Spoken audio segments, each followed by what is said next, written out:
Yo, man, Bootleg Kevin, DJ Head with the greatest rap group in the world. West Run the Coast. jewels. Shit. Thank you. That is Hey, the man. best. That's the best intro of all time. It's simply the Ever. best intro of all time. I need that one. I got it. Listen. That's Bit, obviously, I'm a big stan of you guys' shit, but I gotta say this. This is a bold statement I'm about to make. I don't think there's been another rap group per se that has put out 4 projects that are, in my opinion, classics. Wow. I think that's since Outkast, and then before that it was Tribe. EPMD. No, but EPMD, I'm saying, like, Tribe, Outkast, yeah. What I'm saying is, like, it ain't happened since Outkast.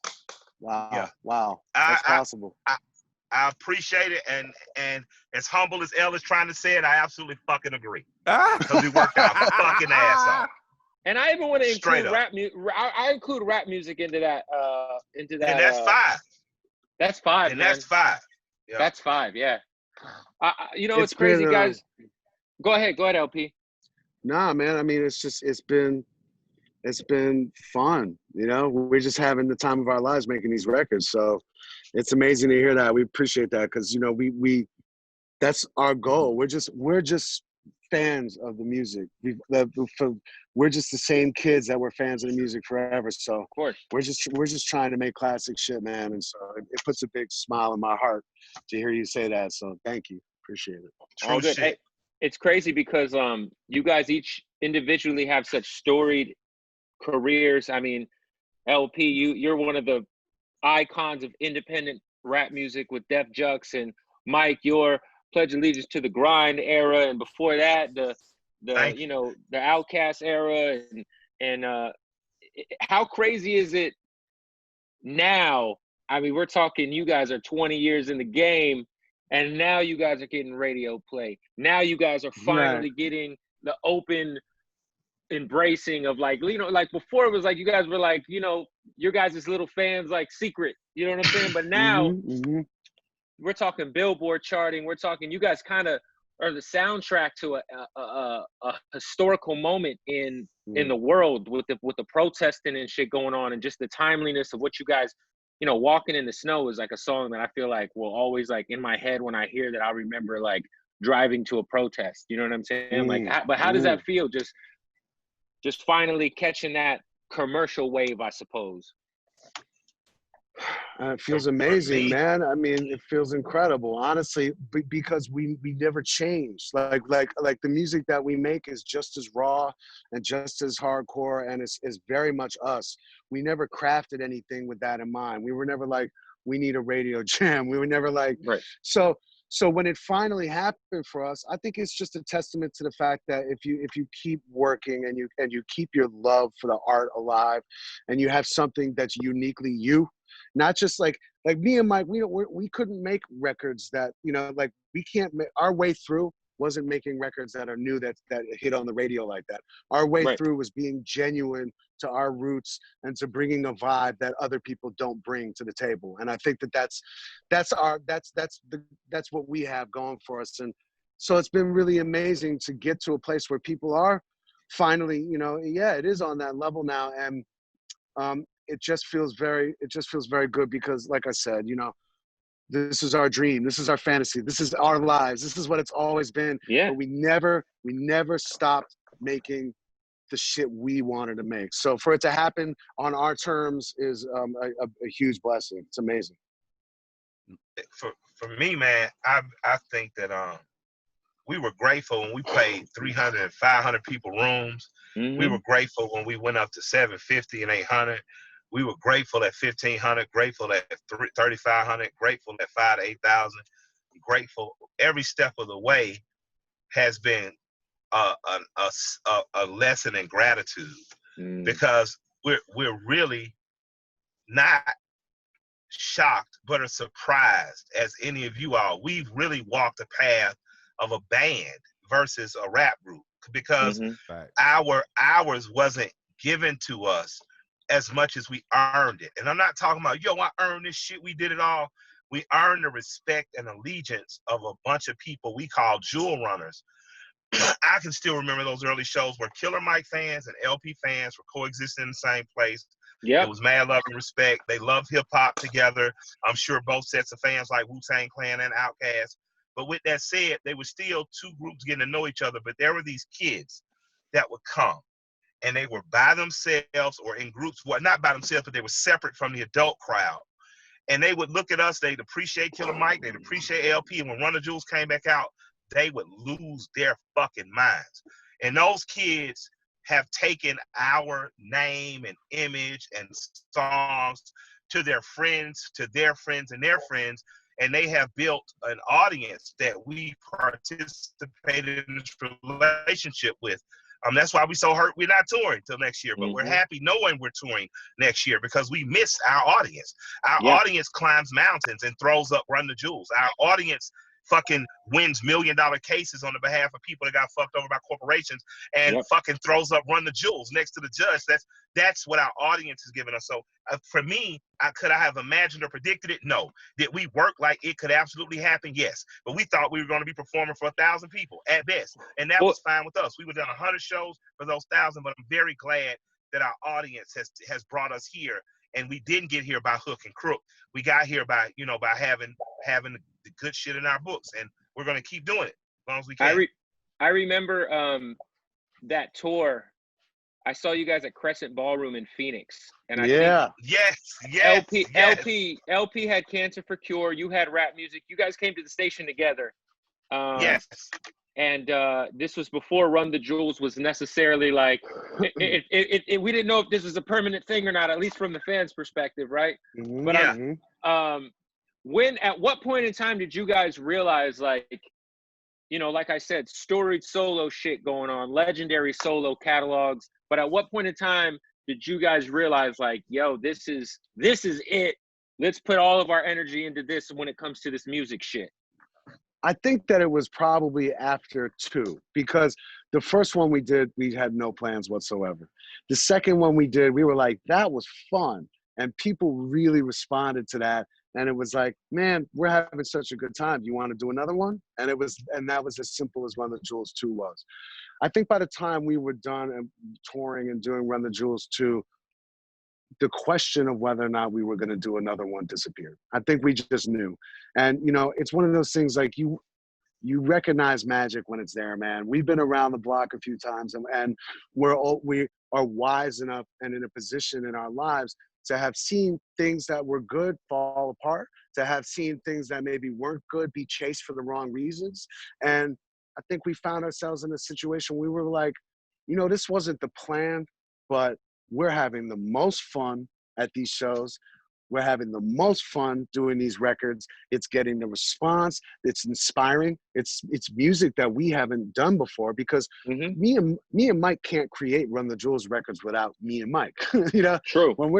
And we spent our whole careers doing our own records. At this point, Run the Jewels is still new to us. It's still exciting to us. So I think that right around that time, it just sort of, we never looked at each other and said, we're doing this forever. We just walk into the next one now without really questioning it.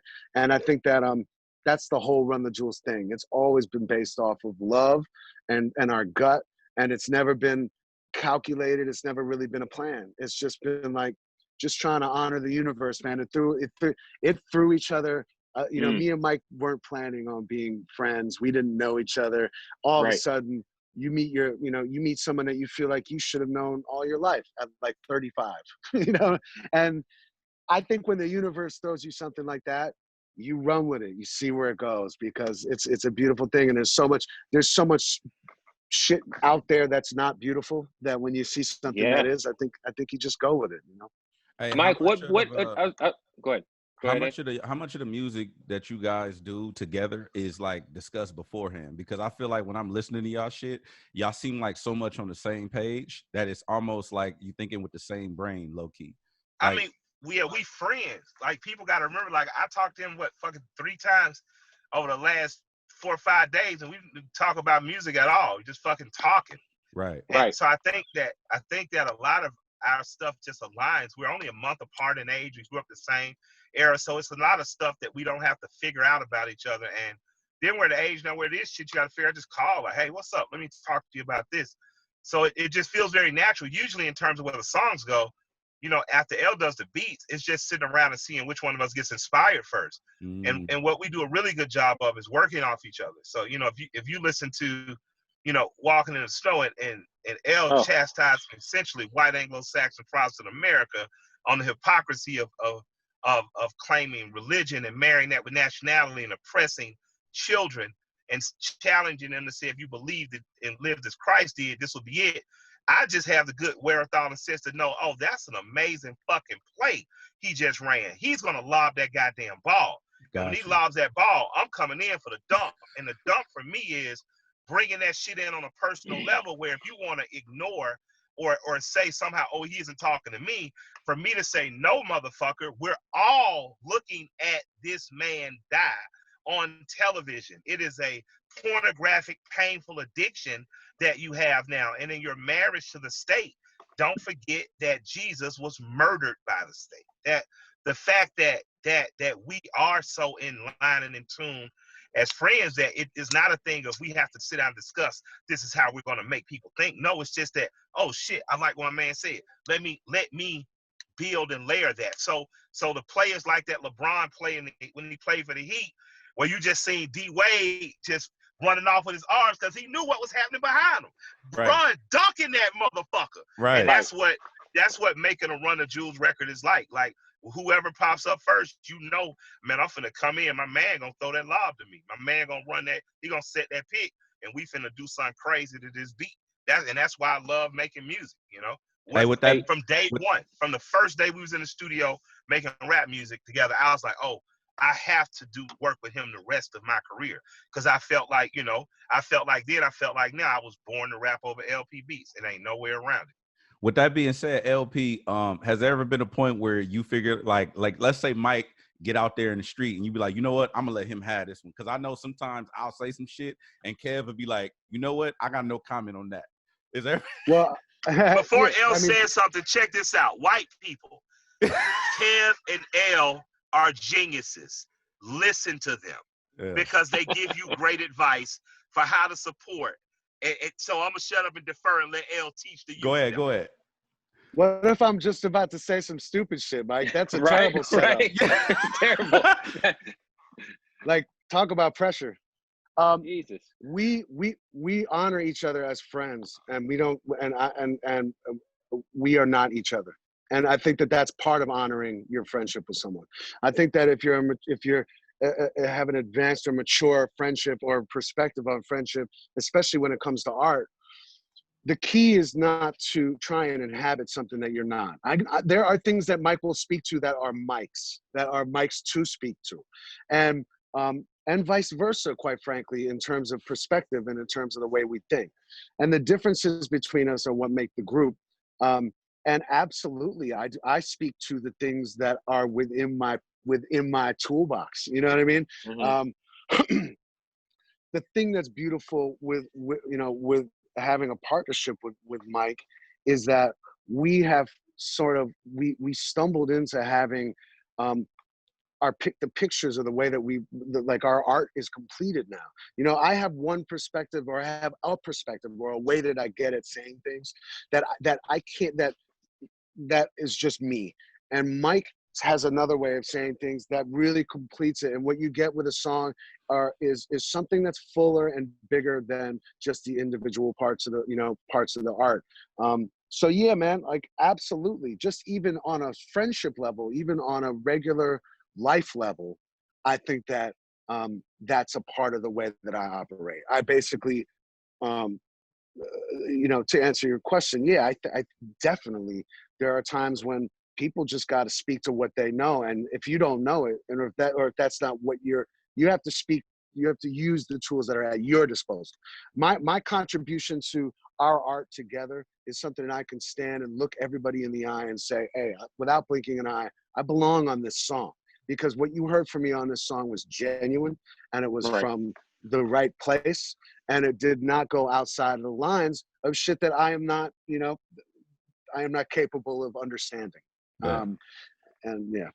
Yo, you guys originally coming together to work together, from like a like you said, Mike, you felt like you were born to rap on LP beats, and when you think of like your approach to rapping, it all makes sense. But I would say like 8 or 9 years ago, people might find LP and Killer Mike. It's almost like Freddie Gibbs and Madlib working together. Like they like you wouldn't put those two together, but they come together, and it's like the best hip hop that either of them have made, right? But whose idea or how initially did you guys end up getting into work on rap music? Jason DeMarco, vice president of Adult Swim. He's a good friend of both Elle and I. Is one of the most brilliant, creative thinkers in terms of what will work. He's a huge music fan. Like Jason will just send you some new shit out of nowhere. You're like, damn, this shit is dope. Jay, what is this? It'll be like an obscure fucking artist from the Ukraine that just has the dopest hip hop ever. But he came to me when I was with Grand Hustle after Pledge 3, and he was like, yo, I got a deal for you. It's not a lot of money, but I think it's a good deal, and all I want you to do is 2 things. I was like, what? He was like, return to the name Killer Mike and make your version of America's Most Wanted. I was like, what? He said, yes. We're not a record company. We're a TV company. So I don't give a fuck what you say. I want you to say the hardest, thuggest, wildest, realest, trillest, darkest shit you can, and just be Killer Mike. I was like, so you're gonna pay me to be me? And he was like, absolutely. And we were originally supposed to go in with, maybe 2-3 different producers, but Jason had the wherewithal and the good sense to put me and Elle in the room first. And when I called him back that night after working with Elle and rapping over the first 3 beats and the first 3 hours, I know I'm supposed to be rapping over his shit. I told Jay, Jay was like, how'd you like it? I was like, I'm supposed to be making music with him. He got to do the entire album. He has to. And Jason said, I'm going to figure it out. And he literally said, I was hoping this would happen. So he wanted me and Elle to do this from the very start in his evil mind, villainous mind. And he saw the future, and here we go. Don't die. Go ahead. No, I mean, it was also just that we were genuinely both friends with him. I think that he just also sensed that we would get along. I think he actually sensed, like, he just knowing us, he was like, I think these guys are going to get along. And we did, I mean, much love to Jason DeMarco, because he is sort of he's part of music history in my mind, It's crazy because one of my favorite records, Mike, that you guys did was Don't Die, which because of everything that's going on, obviously at the time was one of the most powerful rap records I had heard. But, thank you. 8 years later resonates more now than it ever could. Now, mind you, we could go through all the names of people who've died since that song was made. But now, the world is looking at police violence through, I would say, the right perspective, as opposed to, as a human issue, not just, it's Black people's thing to worry about. That record in particular, like I said, man, like, I saw hella people posting it. My dude, Ira Science from Dilated Peoples posted it on his story. And I was like, yo, that's so crazy, because that's a record that, like I said, it just aged. I don't want to say the word it aged well, but it's more impactful now. Yeah, shout out to Rocha, man. But yeah, like a record like that, Mike, like when you made that 8 years ago, police brutality was an issue. It's bigger of an issue now. It's just we can see it more, when you guys cut that record, LP, like what was like your vibe? Because obviously it's over your beat and you're a white man, and like that record to me is a record that will live for another 100 years. No, I mean, I named it. that was one of the titles that I named, just because that was the beat file, because I heard what Mike was saying, and I just called the beat Don't Die. But that's an incredibly powerful record. And I remember when we were doing the record, and I found that Dick Gregory sample. And this was one of the things I didn't know that Mike had a connection to Dick Gregory at the time. This is sort of the magic of us working together. Like, we were so in sync and so in lock on all these concepts. And I remember I played it for Mike, and I had found this Dick Gregory speech online. And I had put it in the intro to the shit. And I just remember looking at Mike, and Mike just smiling, and he didn't even tell me that he knew Dick Gregory. I didn't find out that he knew Dick Gregory for like probably a month afterwards. Wow. But I think that me and Mike both knew that when we were doing rap music in general, that we were making what I think will go down as an important record, and for multiple reasons. And you were talking about how, it's weird, now everyone accepts that you guys are making music together, but 8 or 9 years ago, it was, it seemed 100%. weird. Absolutely. But we knew that, and we knew that that was what the reaction was going to be, but we also knew what the music was that we were making, and we were looking forward to smashing that presumption about how it wasn't going to work. Because you have to understand, we're students of hip hop music. One of the things that we bonded on artistically and intellectually about working together was when Bomb Squad produced for Ice Cube after he left NWA, man, and made one of the most important hip hop records of all time.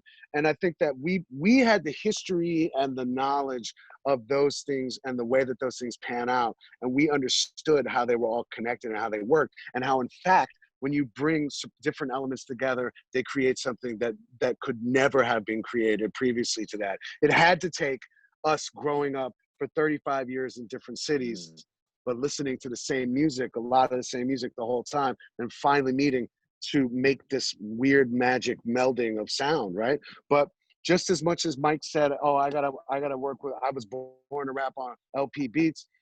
As a producer and a rapper myself, but the production side of myself, the guy who's also worked, I started as just a rapper making beats for myself, but the production side of me, the guy who's produced multiple records for different people, when you find somebody who gets you, when you find someone who understands your references, I never have to worry about Mike understanding what my reference is for some shit. So with Don't Die, that's a perfect example of the literal example. Like, Mike understood why I was sampling Dick Gregory way more than I even understood it myself. And our musical history and the shit that we understood about music was exactly the reason why we wanted to get together and make music, because we knew that there was strength in different elements coming together in different perspectives. And I mean, shit, look at Outkast. Outkast is a perfect example too. You got two dudes who are absolutely in a lot of stylistically completely different. And it was, and either one of them not being an Outkast would not have been what it was. It was, it's this beautiful thing that comes together that you can't predict. But Don't Die was one of those jams where we just knew. I mean, it was very much like, to me, that was Mike at his most America's Most Wanted, in a sense, or NWA. You know what I mean? Like, that and Reagan, man. Reagan's another one of those records that'll be around forever, because I feel like a lot of kids like me, like, I grew up listening to, I got my education. I mean, I was a random 13-year-old kid who read the autobiography of Malcolm X and, Chuck D's book and, listening to Public Enemy. I got a lot of my education about social issues from white people. Listen to these men, white people. I just want to give my sisters and brothers that are vanilla that. That's hold on, let me just say real quick before you keep going. From Immortal Technique, you know what I'm saying? When I was growing up, I just said this in an interview. When I was growing up, I was just as much informed in my younger years by KRS-One as I was by George Orwell. Those two, those people were at the same time were forming my socio-political perspective.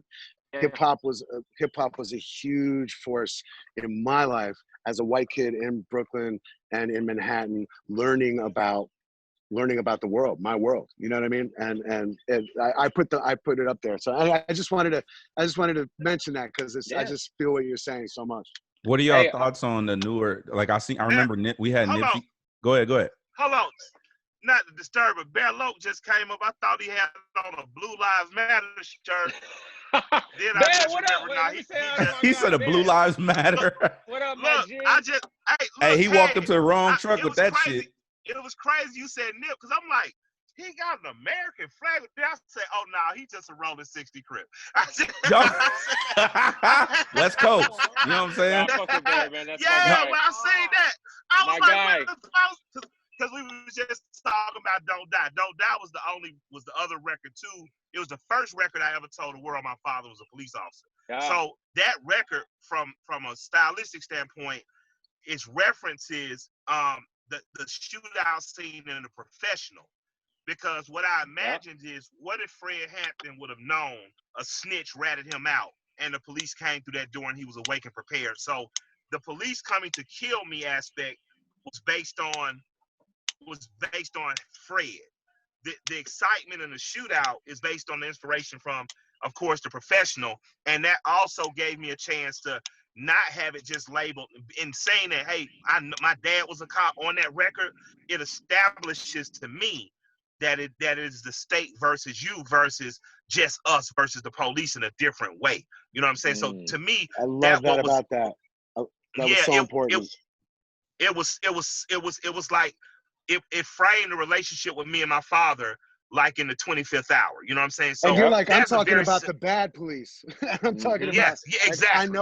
I know a bad cop. You say that. I know a crooked cop when I see one. When I see one. I mean? Yeah, exactly. Yeah. So for me, that's what made that not just an imitation of America's Most Wanted, but a progression from a student of America's Most Wanted, but from a storyteller perspective.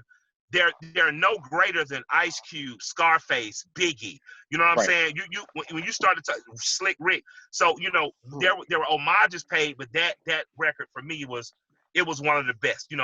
That album is a classic in my book, but I'm definitely partial to it. But that record I put in, and I just play the album through top to finish. It's a classic. I was talking about Don't Die. What I was referencing was when Nipsey came to the radio station, he was basically advocating for protest music, saying that obviously YG's a genius. But I'm curious to know, because y'all are obviously, not strangers to protest music. What's your thoughts on the newer generation picking up that torch and running with it? We know Lil Baby just dropped some shit. Black Youngster got out there in the middle of the street. YG, obviously, he done dropped 2. Obviously, go ahead. When has hip hop not done that? And I say that with a smile, and I say that because I love it and I encourage more of it. There's never people talk shit to us, and I mean to all of us. I don't care what kind of rap you like or don't rap. We so often get accused for not caring, for making money, forgetting about or not caring about. But hip hop, and I listen to a lot of music. I listen to a lot of music from a lot of genres, but hip-hop is the only musical genre where I can virtually tell you damn near 99% of the artists say something of social consciousness or value. Certain groups has been their thing, like Public Enemy. Right. But even when you get down to Future mentioning police abuse and brutality in his records, you have, by way of Trayvon Martin, you have the ability through hip-hop to educate your audience by meeting them where they're at. You don't have to be a scholar to learn scholarly shit if you're listening to KRS-One. 20 years ago with Dead Prez, even if you dropped out of a historically black college university, you were blacker than black because they were giving you the same the professors. So when I see Lil Baby, Black Youngster, man, I'm with that shit. Because on every level, from We All in the Same Gang to Self-Destruction, black music has always, hip-hop music in particular, has always been socially relevant. And that's something I applaud and I encourage. That doesn't mean you have to change your whole style.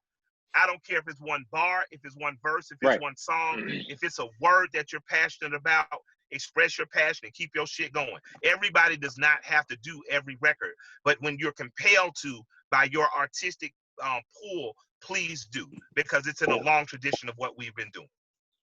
That's facts. You guys, first of all, congrats on the gold record for Legend Has It off RTJ4. Thank you. Was that your guys' first plaque? That's our first plaque. I think we just hit another gold one. Actually, it's getting certified. We got the call yesterday. Which record? Nobody Speak with DJ Shadow. Nobody Speaks. Oh yeah, shout out to Shadow. That's probably his first plaque too. Who's obviously another legend. Maybe. One of the worst things about the pandemic is the fact that I had planned on seeing you guys in March with Rage Against the Machine. Oh man, which is probably one of the more. It's probably, I've gone to 1,000 concerts, and rap shows or concerts in general don't get me excited anymore. But that was one where I thought, next year, just live another year. Don't die. Kev, don't die. All right, I got you. Next year, we're gonna see you. But you guys and Zach, Zach's been on 2 of your guys' albums.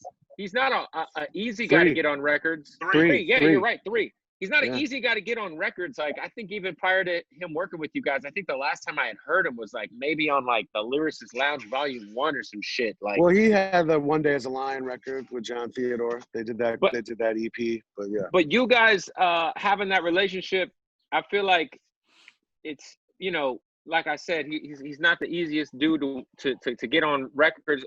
I guess kind of talk about your guys' relationship with Zach De La Rocha. 3000 of rock and roll. Damn. He shows up, he performs a miracle, he disappears like Jesus. And we get to talk to him every day on some homie shit. So that's pretty dope. What about with like Tom Morello? Are you guys like, do you guys have a relationship with him? Obviously he's real active, but I know that like Zach is. I do. You know, you do. Okay. I met Tom through Big Boy. Okay. Yeah. I'm very close to Zach. I've been very good friends with Zach since probably the 1999, about 99, when Rage first split up. Zach came to Brooklyn to work with me in my apartment in Brooklyn, which was basically in my studio, quote unquote, in Brooklyn, which was my bedroom. Which was your house. So, Zach, no, my bedroom. And Zach was a superstar, and so Zach he's the realest dude, man. He's honestly one of the most genuine, wonderful, real dudes, most humble dude. And he's nasty to this day. He never let his sword get dull. And he's one of my best friends, genuinely. And I like Tom a lot. I don't know him as well as I know Zach, but we were looking forward to all hanging out and really doing that tour. So trust me, as much as you must hate missing that one show, we had a whole fucking year of that shit that we were planning on.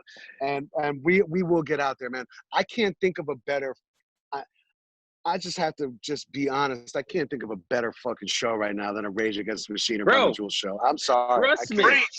Preach. I just can't. Preach. Trust me. Maybe, I would give it. Listen, I mean, I would. That's I would my gym motivation Beyonce. in the morning, man. My gym motivation is that, man. Next year, man, I just want to be ready. Fit the fuck up shit, man. Hey, Mike, you stage diving? If I get out of 220 pounds. Hey, did you ever see CeeLo Goody do the stage dive? I think CeeLo did a stage dive back in the day. It may be on video somewhere, but I think this got to be Goody. This got to be Goody Mob era. Hey, I can't definitely it's Goody Mob era. I spent a lot of hard ticket sale money to see you stage dive, Mike. Nah, man. The only way I'm stage diving is if we're at a strongman convention. So I know those big. I'm getting fat myself. I thought that like I was still like 17 when I used to like jump into crowds and mosh, and I tried to I think at a Tech 9 show recently, and it just didn't go well for me. But hey, something I want to ask y'all. We used to use the threat of Mike stage diving against like if motherfuckers get too rowdy, we'd be like, don't make Mike stage dive on you, motherfuckers. I'm diving, bro. Here I come. Boom. Hey, Someone wanted to ask y'all about it was on Goonies versus ET, I think it was. You was talking about No Revolution being televised and digitized. You've been hypnotized and Twitterized, silly guys, cues to evening news. Make sure you ill-advised, right? So that line to me stood out because I be watching like certain people on Twitter. I know you got conspiracy theories and shit like that, but it plays into the narrative of how President Trump is always talking about how fake news is a thing. Fake news is a thing. So is that something that I get the wrong message from that? No, news is propaganda, period.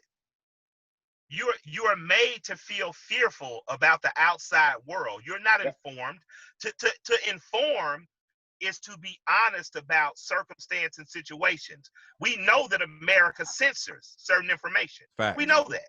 Yeah. We know that for certain. We know that the news, if the news reports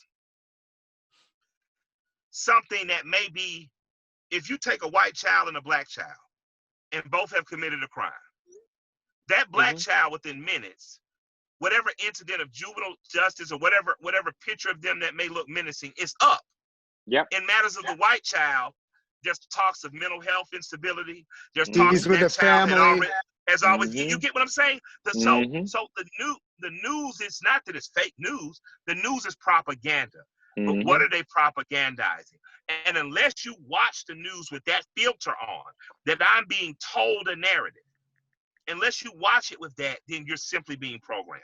Which is why when we say Black Lives Matter, the average white Anglo-Saxon Protestant supporter of Trump mentioned Chicago. Yeah. They didn't give a fuck about Chicago a year ago. Facts. They didn't give a damn about Chicago when Amina Matthews was the daughter of Jeff Ford, was helping kids find peace. They didn't give a shit about Chicago when Larry Hoover was helping change the Gangster Disciples into growth and development. They give a damn about Chicago because that is it fits their narrative of propaganda that has been given to them. Mm-hmm. It's a rebuke. So my thing is that you have to understand that I'm not watching information. I'm watching propaganda. Now, there's information in it, but the question is, am I going to pick this information from other sources and come to a conclusion myself? And if you're not doing that, you're simply being programmed. You're not thinking. I always looked at the media as being curated, like almost like a playlist on a DSP. Head, man, that's a genius way to say it. I'm gonna steal that from you. Hey, it's all good. Genius, you got sir. that, my brother. That's an algorithm, genius, sir. It's an algorithm. It's crazy. Mike, you're a regular on Rogan's podcast, which, you know, I think he's probably the most powerful media personality, I guess you could probably call it, in America. But why haven't you started a podcast? Is that something you're interested in? Because I do feel like people would love to hear your perspective. Well, first I want to tell people, Run the Jewels is coming to Rogan. Shouts out to Joe, who's a friend now. I can't wait to do it with L so I can just smoke and laugh and watch him and Joe talk about all the illest conspiracy theories ever. Right. And I just one thing at a time, man. Right now, it's Run the Jewels 4. Ella and I got a movie to finish writing. I have some other stuff that I'm working on. So I think there's a lot of good urban podcasts that are coming. Charlemagne the God's coming with one. Tesla and Figaro is coming with one.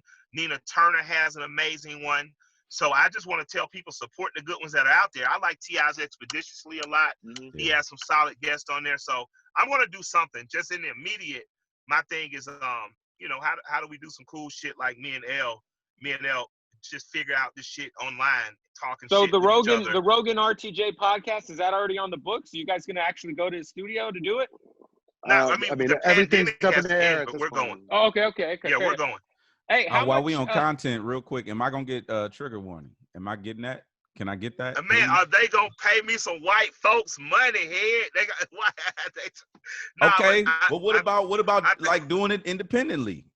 No, on YouTube. I got some cool shit coming television wise. I think you guys are gonna like. Okay. LP, you obviously are a movie scorer extraordinaire. Recently, Capone, right? Yeah, I mean, I wouldn't necessarily. Yeah, thank you for using the word extraordinaire, but I've only done 2 of them.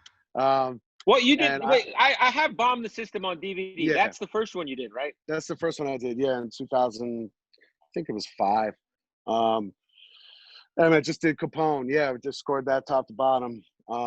And just released that score actually recently. But yeah, man, it's something that I really, really enjoy doing.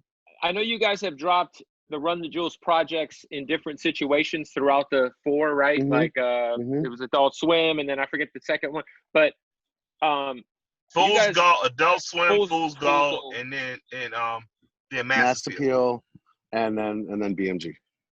Now, with you guys still technically kind of coming from an independent place, Mike, like you guys each independently have done your thing, but LP is one of the more prolific. He's a juggernaut. Independent juggernauts. Come on, juggernaut. I mean, we're talking juggernaut. We're talking Mr. Lift. We're talking Company Flow. The first time I ever heard MERS. Like, how much input or like do you follow LP's lead, or how? Because LP, man, I feel like you don't get enough respect when it comes to your run with Def Jux. I mean, it's almost like if you know, but like a lot of people like aren't tapped into that niche of hip hop. Right. Like, are you quarterbacking a lot of the like independent shit with the label? I think with the record.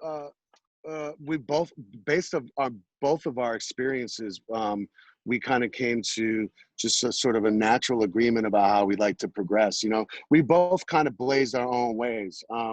And Mike may not have been like, sort of the face of independent music as much as it was put on me for a long time.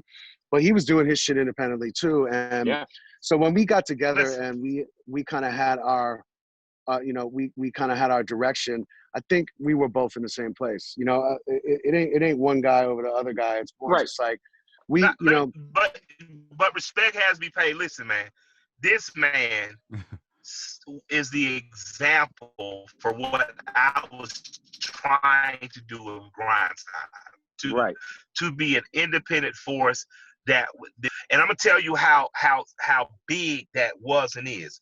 Lake Morrison from Generation Now, Drama's in Camp, Drama Canada. They're making probably one of the most biggest impacts in Atlanta and music period right now. You know, from what's the new kid's name they got? Jack Harlow. Jack Huff. They got Lil Uzi Vert. Lake says to me, we're in the jewelry store, and everybody's in that motherfucker. Hood Pablo won, a bunch of little killers. Everybody got on diamonds and guns.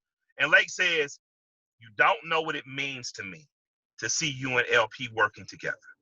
I am one of the biggest Company Flow and Def Jux fans ever. And Mike, seeing you get your just due is dope. But seeing you guys get it together is dope. So I respect. I am in the shadow in terms of what I could accomplish independently of that. And when it comes to following the lead or not, absolutely, especially early on, because we were navigating the places that L had honestly already cut a pathway through the woods for. Interestingly enough, where we are and where we've been the last couple of years and are going, even though I wasn't in the group to do it, I saw it. And that takes us back to that Outkast place. In terms of the venues we're playing, in terms of even the type of business things that have come across, I've had the opportunity to defer or refer back to a Big Boy, back to a Dre. What do you think about this? Who are these people? It's given us an opportunity to talk to people like KP, who works directly under Pharrell, but is one of the most huge A&Rs business ever. T.I., Outkast, Kawan Prather. Ghetto Vision. So what truly shows you L's leadership is that in situations that we were both new in, he trusted my discernment or trusts my discernment or what I bring. He's never been stuck in a place where I've done this, I'm the leader of. It really is a shared partnership, a relationship, and one in which I've never felt below or beneath and always equally yoked. Well, no, I mean, it's been one of the, it's like, I was able definitely to help to bring some of the shit that I had learned doing that fucking record label for as many years as we did it in the ups and downs and brought that into the relationship. And Mike brought, what he brought into the relationship. I think we both kind of being able to use our experience finally for ourselves in a way was kind of like the thing that was Run the Jewels was. Like I had spent a lot of years doing something. Now I love the Def Jux era and it was very near and dear to my heart, but I would never do a label like that again because I just realized that it wasn't what I wanted to do. It's just I wanted to just be an artist and that's just true. Right. And me and Mike have been in an amazing position to be able to use all of our experience to pour into not only the good experiences, but the shit that we learned that we fucked up. And we got to pour all that into Run the Jewels. And so it's this kind of ongoing thing of us just sort of constantly walking forward inch by inch and doing it together and based off of our individual experiences. And I think it's all strengths. There is no one guy over the next guy here. It's like we're all, we are all literally in uncharted territory too. Because both me and Mike got to certain places, but we never, each individually, we never been where Run the Jewels is. Like we've seen it. Mike has seen it. He's been around it. You know what I mean? But we've never been here until here. Like we're on the move. Yeah, we just here. We fresh off the bus, bitches. Over under on the conspiracy theory side. What's the over under on how long Ghislaine Maxwell survives before they kill her? Oh man, she's still alive? Right? Yo, that's pretty crazy. They smoked some judge's kid. Look, hey, I'm like you. I'm black people. Whenever Kev start white peopling, I just be like, what does that even mean? I just fall back. I just fall back. I'm chilling. I hit him with the heart from the back of the room. Hey, just like, hey, Mike, just like when I say something and I'll see something happen, I'll be like, Kev, that's some nigga shit. Don't worry. He be like, I don't know what that means. It's the same. I don't even That happens times a week, by the way. He'll tell that to me, and I'll be like, I have no comment. Yo, that sounds exactly like DJ Trackstar. That sounds like great DJ, by the way. That's your guys' DJ. Hey, look, guys, thank you guys. The album is incredible. I think this is your guys' I mean, it's crazy to say that this is your guys' best project, in my opinion, because you guys have, 3 other classics. I'm assuming there won't be another Meow the Jewels. Hell no. Nah, absolutely not. Absolutely not. Random shit. It's the most random shit on Spotify. Can you imagine you guys are going to find so many new fans right now because you're getting played on the radio. Can you imagine what happens when some random 37-year-old motherfucker dives into your Spotify catalog and plays that? Just stall. No, but it happens. It happens all the time. And the thing is that's funny is that people who weren't there for Meow the Jewels, they don't remember or realize. They're just discovering it now. So it just looks like we just made an album out of cat noises for no fucking reason. But the reason we did that, reason we did that was for charity. Like we raised like $50,000 for the families of Mike Brown and Eric Garner. That was that was what that record was. So rest in peace, Erica. So no, we probably won't do that again in terms of a Meow the Jewels type album. But we absolutely are contributing to charities, and we absolutely will do what we can to help. And I'd also like to challenge on the Jules fans, the day ones, to come up with their obscure, random, weird shit to pressure you guys to do for number 4. Mark the Jules. Like we don't get that. Yo, the Run the Jules coloring books. Yo, download the Run the Jules coloring books, guys. Yeah. All right, fellas. Hey, before we go, I want to ask you, Mike, real quick. I noticed that pretty much across the country with the pandemic, everything's been kind of going back to phase 1, shutting down. Do you think that we may have opened up too soon? Because I know your perspective area or section and our section kind of was like gave into the public pressure of, for lack of a better way to say it, white people protesting their beaches and shit like that. So how do you feel about that? What's your thoughts on that? Me and Kev talk shit about people like that every day on the radio. So first and foremost, arrest the killers of Rihanna. Let's get that out the way. Okay. My conspiratorial mind says that just like your parents will take you over your cousin's house who had the chicken pox, so you would catch the chicken pox. I believe that it's possible. Government said, hey, just open the fucking doors, man. Let enough people go get it. Whoever gets it and survives, we ask them for some blood, and we use those antibodies to heal other people. Now, I'm not saying that's what happened. Wow. I'm just saying that it's amazing that now the doors are open. They're going to close now, and in my mind, you're going to start seeing a mass push toward blood drives because the people that get it and beat it are going to have the antibodies for it. But my great-grandfather's father was a part of the Tuskegee experiment. Pay me no mind. Google that. West Coast. One question, since we're on the political hardcore Bernie people. Bernie is oh man, I love that man. I've donated so much money to both of his campaigns over 5 years or so. I know that Biden is probably who we would have probably least wanted to rep the Democratic Party. Hey, look at Mike's face while you talk. When you said really, that name. Listen, I'm gonna keep it a buck, bro. Like I don't fuck with Biden. Like I'm just keeping it a buck, right? Like no one fucks with Biden, dude. No one fucks with Biden. But Biden's going to be the dude that's running up against Trump. We're in the craziest of our life. What is the absolute worst thing that can happen if Trump is the president for another 4 years versus if Biden is the president for another 4 years? And this gets into the weird conversation of, lesser of two evils. The Democratic Party, obviously, the DNC is so fucking corrupt. But how do we move forward with making sure Trump isn't the president? Do you endorse Biden? Are you going to vote for Biden? What are your thoughts? Yo, real shit. We get asked this, and it's like, it's almost like it feels like you can't win by answering this question because people have a lot of thoughts about all this. I'm just going to say this. Normally, I do not subscribe to that lesser of two evils shit. Of course not. Normally, I think that is a flawed argument to participate in something, but to choose something that is not good for you because it's less not good for you. Right. I think that's got flaws. But what I will say is this. I personally, just me, Jamie Moline, I personally believe that this country cannot survive another 4 years under Donald Trump. I just do not think The world that might survive another the 4 world, and certainly not, certainly, US. yeah, absolutely, and certainly not the U.S. And I will say that I think I personally feel that, irregardless of making any statement about anyone else or anyone being positive, I will focus my statement on saying that I think that this guy has to go. I think that he has to go.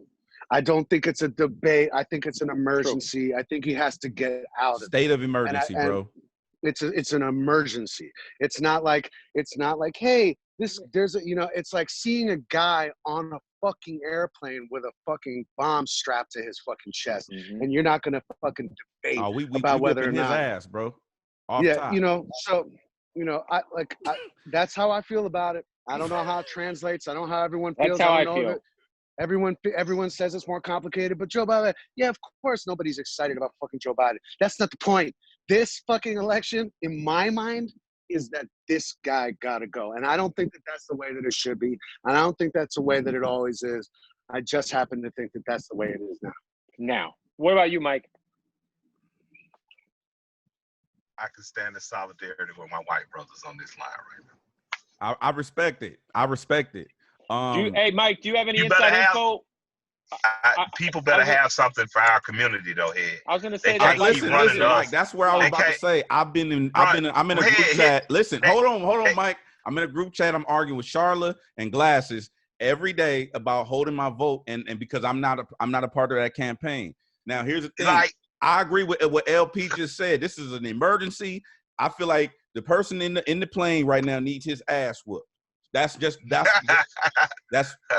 all I'm saying. We got some sweet Mormon Republican running. Go ahead, Mike. Hold on. Go ahead, Mike. If everything was pure and I was voting on only what Mike wants for Mike, I'd be voting for the lady who wants to abolish the ATF, because I don't want the government involved. The libertarian lady, right? Firearms or whiskey or weed. You get what I'm saying? I feel that. I'm with you. I have a bigger responsibility to my community. So what I'm going to say to any candidate running for office is the African American community, especially to the Democratic Party. We give you over 92% of our vote in every election, local, state, and national, and that is worthy of something in return. So, that my advice to Biden campaigners, people who finance people who are in his ear, is we want more than a symbolic vice president pick. We want more than a beige apology for the 1994 crime bill. We want what Sanders promised us and more, and including a study of HR 40, the bill to pass, and for there to be a real study for reparations, including a pathway for people convicted of nonviolent felonies, especially in regards to marijuana, a pathway into the multi-billion-dollar marijuana industry. We want an eradication of the prison industrial system, and we want the ability to level up, to make up for a 250-year trying to swim with a 25-pound or 50-pound weight on our neck. And if you're not prepared to give us that, don't tell us we ain't black if we don't do that, because you ain't black and you don't know what the fuck you talking about. It's interesting because, me and you are hardcore Bernie dudes, and I feel like Bernie was extremely transparent with a lot, and I almost feel like because he chose not to play the game as much, you know what I'm saying? It kind of hurt him a little bit, right? But I just don't know if the Democratic Party after this election is like the party that I can really, get behind after. I mean, I'm gonna look the other way because like what LP said, we're going against Trump here, man. We need more than a two-party system. I think we need to get lobbyists money out of the system. You mentioned the libertarian lady, right? Who's running? Yeah. And like I said, man, I've been trying to just figure out AOC. She's not a Democrat now. I think she's kind of crazy about a lot of shit. You know what I'm saying? But I do feel like I love her. I love her too. No, I love her too. But some of her shit is like Mike, the perfect example. You got so fucking bullshit criticism when you sat down with the other brother from the NRA. With Colin Noir from Texas. But we sat down and was on NRA TV though. But what I'm saying is you just got a lot of bullshit flack for being a gun advocate, right? Absolutely, absolutely. And I think over the last 120 days, it's been extremely, extremely evident that the African American community needs to arm themselves and have access to weapons. Yeah. And so, yeah. You've been known to not take the popular stance, right? But well, I just take the honest stance. It doesn't have to be popular to be true. When people say, "Hey, Mike, we don't want you to talk on that platform again," I say, "Okay, I stand corrected." But all those same people have doubled back around to me and said, "I see your point," including but not limited to my good brother Sean King. Sean was a person who did not speak in my favor, or he spoke unfavorably of me. Mm-hmm. We discussed it. He says, "I see your point. I understand." I say, no need to even change your public perspective. It's cool. But now you look at 2 years down the line, his life is literally in duress because a group of retired police officers would plot to kill him. Now he and others understand the importance of not only owning a firearm, but training for the worst case scenario. I'm sitting in the truck with my man Bear Loke right now. There are 3 pistols ready to go should a motherfucking commando force want to attack my truck right now. That's not what I want to do. That's not just because I was in the 4th grade, I watched G.I. Joe. That's the very practical application of taking care of my life. There's a jack and lug nut thing in my truck should I need it. There's a knife in my pocket should I need to cut piping. It is just a tool. So, for me, man, I'm just like, whoever is going to protect my rights, and black people have never enjoyed our full rights, ever. In this country, under any president, even the ones that was beige and kind of looked like my cousin Jeffrey. We have to understand that it is on us to take care of ourselves. So for me, man, I'm going to just say, I don't want to be right. I just want us all to be right. And the only way we're all going to be right is to make sure that we understand the concept of, like Fannie Lou Hamer says, until all of us are free, none of us are free. Meaning this republic has to get to a place where we honor all our rights. Because when you look at where shit's going on now, Portland is one of the whitest places in the world. They have federal agents on the ground in Portland snatching white folks off the street. So what the fuck you think they're going to do when they get to South Los Angeles? Hey, it's crazy because the two most intense situations have been in the Northwest, Seattle and Portland. No, but I say all that to say, Mike, you got to fucking run for some sort of office in the next 20 years, man. It has to happen. I can give you 20. I can give you that in 20. In the next 20, bro. I say before 20. I say like you do 15, 12 to 15. Yeah. When it was you and T.I., right, talking to the city. Yes. I need you to understand that, like, my dad saw that. And my dad's like an old white dude, right? Like, he's from Arizona. You know what I'm saying? But like, the way I've never seen somebody speak from that perspective where it was like, no matter who watches this, no matter what, what you choose to subscribe to or spectrum you decide to fall onto, like that, you could follow that man and you can understand that man. And I think that you just, man, give it in the next 20, Mike, you gotta make a run for something. Listen, yo, dog, listen, hold on. I'm going to interrupt. I'm interrupting. Fuck you, Mike. You're running. Because you have to fulfill my dream of being your embarrassing friend. There it is. Yeah. There it is. Like, all I want to do is be the embarrassing friend to the dude in power. The guy wear that wear like an awkward T-shirt. You know what I'm saying? Yeah. All right, Mike. Here's the thing, Mike. Even if it's just an alderman, right? Give me a year. Yeah, just give me a year. Give me a year. Give me a year. I'm gonna do something. I know that. I don't even have a choice. Give me a year, Mike. I can't even from it. But until I do, I need for all of America to look at Michael Tubbs up in Stockton, California. I want you guys to support him. Youngest black mayor, first black mayor, youngest mayor ever. And there's also a young man in Johnston, South Carolina named Terrence Colbreth. Now, Michael is interesting because he's born from a teen mother. Father has been in prison most of his life. Father has been in prison most of his life. He ran for city council, won a mayoralship, and is now doing universal basic income for that town of Stockton. Shout out to Andrew Colbreth. Terrence Colbreth in Johnston, South Carolina, started as an intern at Stank On It. I asked him, why do you want to be a producer? So I can get rich, go home, and change my town. Wow. He never got rich, got Grammy nominated, he He went back home, ran for city council, won city council, and is now mayor of Johnson, South Carolina. That's what's possible, even if you don't sing and dance. So if y'all are watching this on the other side of this, get your ass at those local races and run, because it's possible, and you don't have to be a good singer or dancer to make it happen. There it is. All right, well, fellas, hey, man, congratulations you, on this album. I thoroughly enjoy playing it every single night on the radio. Thank you, man. Thank you so much. Thank We you so much, appreciate Kev. you guys. DJ Head, thank you, brother. Hey, man, Okay, thank all you, bro. I day, appreciate everything you doing on the front line. LP, I appreciate you standing next to the guy being the embarrassing homie, and we appreciate you. You know what I'm saying? I'm not embarrassing yet. All right. Hey, Not guys, yet. thanks for the support. We love you guys. All good, Thank man. you. Love, All right, bro. fellas. All right.